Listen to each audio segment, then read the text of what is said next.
বিরলে জাল নোট প্রচলন প্রতিরোধে যৌন সচেতনতা বৃদ্ধিমূলক ওয়ার্কশপ অনুষ্ঠিত হয়েছে।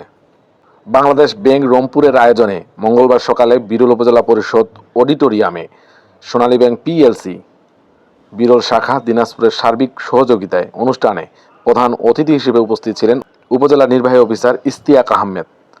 মুখ্য আলোচক হিসেবে বাংলাদেশ ব্যাংক রংপুরের অতিরিক্ত পরিচালক মোহাম্মদ একরামুল কবির ও সহকারী আলোচক হিসেবে বাংলাদেশ ব্যাংক রংপুরের যুগ্ম পরিচালক মোহাম্মদ আবদুল্লাহ আল মামুন বক্তব্য রাখেন।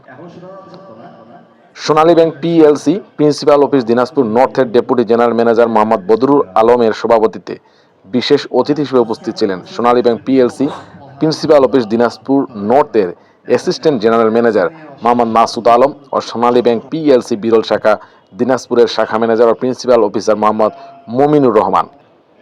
আসন্ন ঈদকে সামনে রেখে জাল নোট প্রচলন প্রতিরোধে যৌন সচেতনতা বৃদ্ধির লক্ষ্যে বিভিন্ন আলোচনা ও দিক নির্দেশনা তুলে ধরে বক্তব্য রাখেন বক্তাগণ। যেটাই জহির, বিরলের সংবাদ, বিরল, দিনাজপুর।